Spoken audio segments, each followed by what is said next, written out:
If you own an ecom brand, you might be wondering what kind of impact SEO can have for your brand, but you also might not know where to start. In 2024, everything starts with keyword research when it comes to SEO.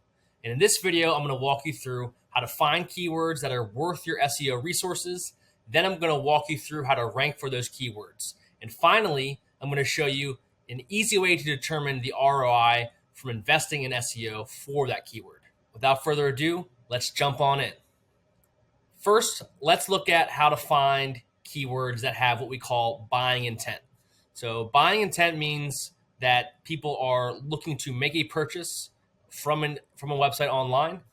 And in addition to that, you also want to worry about, can you compete for that buying intent keyword? So in this example, we're going to pretend that we're a DTC or ecom brand that sells coffee machines and coffee products, kind of a higher end product line. And industry and niche, but that's what we're going to look at today. So I typed in coffee machines into my keyword research tool. In this case, I'm using Ahrefs, and you can see this is a pretty competitive keyword. The domain rating or the keyword difficulty score is a 50, gets about 5,000 searches per month, which is a good sign that a lot of people are searching for this type of product. But as we scroll down here to the SERP overview, which is showing us the search engine result page overview, we can see that the domain rating column has a lot of heavy competition, right? We have Amazon, Target, New York Times with the best of coffee makers post. And for the most part, a lot of these are going to be pretty hard for us to compete with unless we happen to have a domain rating that looks like, at least 60 or above is where we're going to need to be. For many ecom and DTC brands, that's just not going to be realistic. So when you run into this situation, what you want to do is you want to find a more niche and more specific keyword you can focus on for the time being until you have the domain authority to rank for a keyword like coffee machines. I went ahead and looked at the matching terms, and you can also access this report under keyword ideas and then view all. So we're looking at these now, and you can see we can easily scan and look for keyword difficulty, the search volume. You can also filter these things up here if you wanted to search for just keywords that were 30 or below on the keyword difficulty scale, et cetera, or a certain amount of volume, right? All that can be filtered here in this tool. But what I did, I looked at office coffee machines. So let's go over here and look at this. And here with this keyword, we have a much more favorable term for us to try to rank for, right? So the keyword difficulty, much more favorable, score of 13, so medium difficulty. Still has a good amount of volume. 1,800 people per month are searching for this, so that's good to see as well. And when we scroll down to the SERP overview, which again, the search engine result page overview, you can see that the competition is also not quite as competitive. The top result has a domain rating of 22. Then there's 42, 66, 34, 60. We obviously have Amazon down here and a couple Webstron store as well, pretty authoritative. But the 10th result has a domain rating of 0, right? So it should be pretty easy for, my theoretical coffee machine brand that I'm selling coffee machines from online to try and rank for this keyword, right? Pretty straightforward, not too difficult, but still worth our time type of keyword to rank for, at least from the metrics we're seeing here on Ahrefs. The next thing you want to do is confirm what you're seeing in Ahrefs on Google itself. So I like to go over to Google and actually type in the keyword that I'm looking for. So office coffee machines. And what I want to see is just validation that this is a buying intent keyword. And is Google showing me anything that says, yes, people are looking to buy a product here. And with this keyword, there's no doubt here, right? You have a few things that show us that there's buying intent. First of all, on the left-hand column here, we have this filter by module, I'll call it, on the left-hand side, where we can filter by, for commercial, pod style, single cup, the different features you can filter for. You can filter by price, you can filter by style, go into brands, a whole bunch of other things that you can filter by here. Clearly e-commerce intent. You have these e-commerce filters up top here as well. So this is basically telling you, different ways people search for this stuff. When we scroll down, we can see, there's paid ads being run on this. The shopping feed is here, right? So these are the Google organic shopping listings. Then we have the organic results, right? And we're seeing, this is the number one result we saw in our tools. So all this is showing us that yes, when someone types this into Google, they are looking to purchase a product. And it's very important you do that. You never want to assume that it's a buying intent keyword. You always want to do your research and confirm that it's a good keyword for you to rank for. One other thing that you can take away from this exercise as well is that these filter by results and these tabs up here can also give you ideas for other types of potential collection pages or even product pages that you want to create for your website. And it could even be also blog posts too. There's all different content ideas you could gain here, right? So Nespresso compatible coffee machines, that could be a collection page. Programmable coffee machines, right? All of these. Now you'd want to do some additional keyword research here, but again, you get drip coffee machine, right? Commercial use coffee machines, right? On the left-hand side, we have pretty similar stuff there. Office coffee machines under $500, right? So you get the idea. You could go through here and do some more research on all these different variations that are within these filters and come across new ideas in addition to the one you're already thinking about creating a collection page for to rank on Google. All right, so now you might be wondering, all right, I found a good keyword. I know it has buying intent. I'm pretty confident that I can compete against the competition.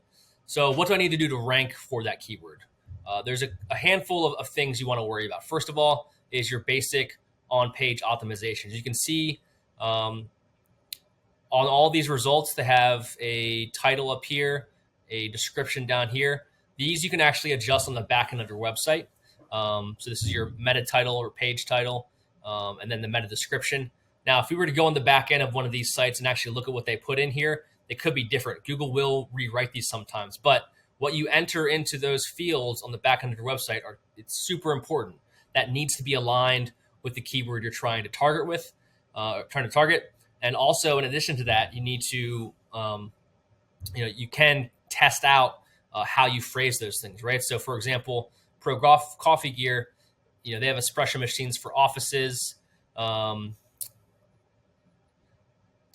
has office coffee machines. So they're directly aligned with the keyword intent here, or the exact keyword phrasing, whereas Pro Coffee Gear has a variation, right? So you want to test out what is working versus what is not working once you start ranking on Google. So you can experiment with how you phrase things and see what works for your brand. So you want to take care of some basics there. Let's go ahead and look at, one of these pages.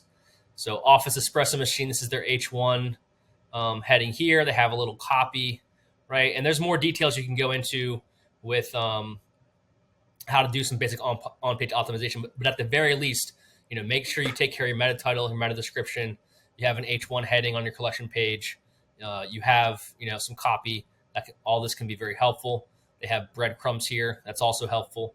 All these things can be helpful. In addition to that, you also want to worry about internal links. So internal links are other pages on this website that might be linking to this Office Espresso Machine coffee page. That could be other blog posts. It could be other pieces of content. It could be from the homepage. Just across the site, you want to add some internal links to this page as well. So the next thing you want to do when it comes to optimizing and aiming to rank for a keyword like this is creating what we call supporting content. In most cases, that's going to be blog post content.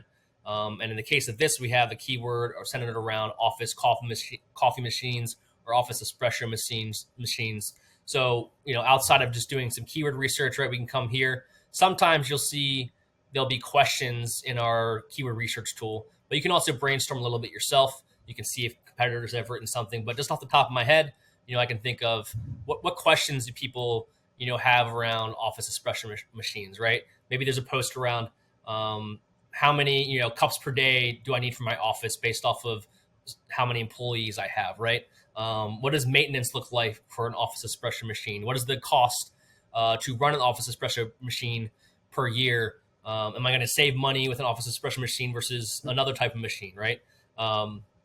Do I even have enough employees where I need a office espresso machine, or can I get away with a regular drip coffee machine, right? How does an office espresso machine, impact and improve employee morale, right? Those types of things, is an added perk for my employees. So these are, those are all different types of questions that someone might ask when they're researching and shopping for an espresso machine. And that type of supporting content is going to show Google that you are have some topical authority and some relevance on your site. And that content, you want to link from that content, those blog posts, back to this espresso machine page. And then the final piece of the puzzle is backlinks, right? So you saw here, recommending 15 referring domains to rank in the top 10. Basically, what that's saying is 15 other websites or domains linking back to your website will help you rank at least in the top 10 on Google. That's on average based off of the data here. And so that's the last piece of the puzzle, are backlinks. Every website can benefit from more backlinks, and it's something you need to look into when trying to rank for these keywords. Now, before we hop into how to calculate the potential ROI that you might have for ranking for a keyword like this, I want to walk you through why Amazon and Best Buy are stuck down here at number 6 and 7, as opposed to being at the top of the search results here. So what winds up happening is that people often get intimidated by trying to rank for keywords that have an Amazon or a Best Buy already ranking there, or a Target, or whatever it is, right? A really big box store, really well-known name. And in many cases, right, it can be difficult to compete against those websites.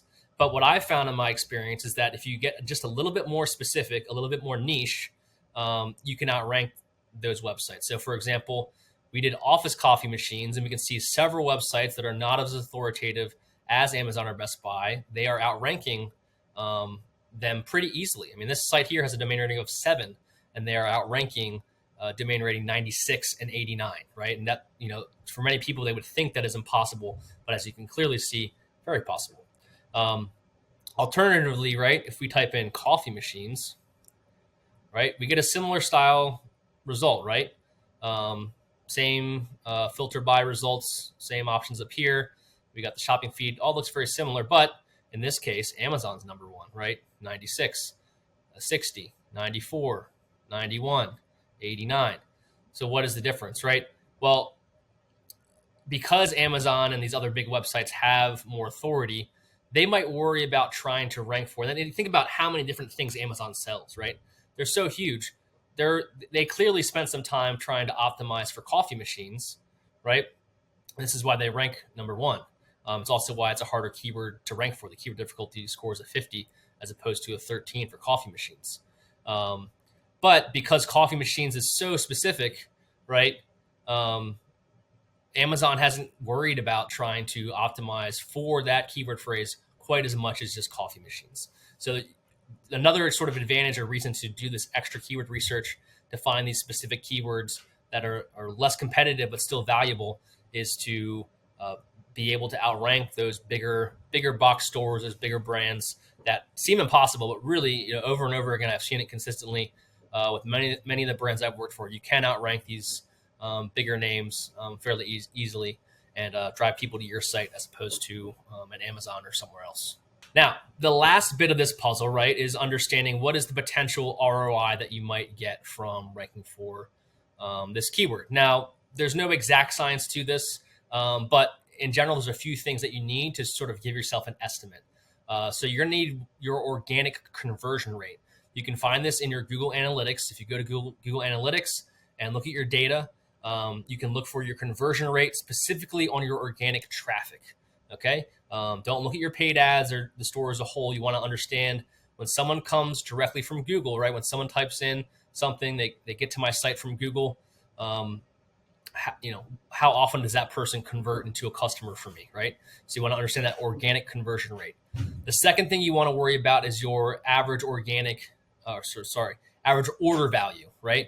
As you can see here, for Pro Coffee Gear, they're selling a pretty expensive product here, right? $5,000 to $3,500. If you go to the page itself, they have a few that are actually a little bit lower than that. So if you're selling a higher end product, you're going to have a higher average order value.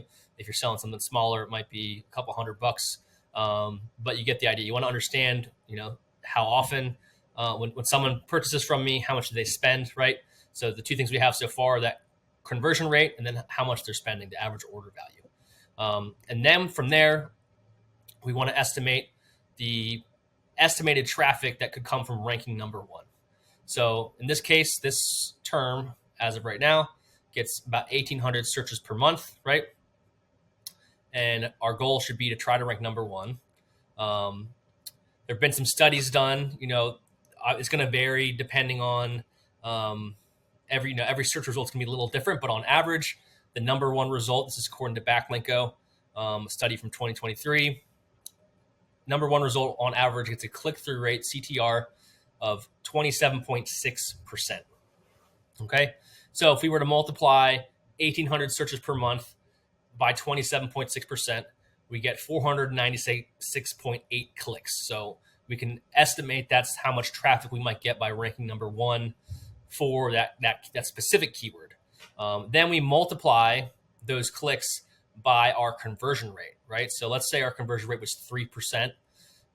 We take those 496 clicks, multiply it by 3, we get a shade under 15 customers, conversions basically. So we'll just round that up to 15 flat. So let's say we get 15 new customers.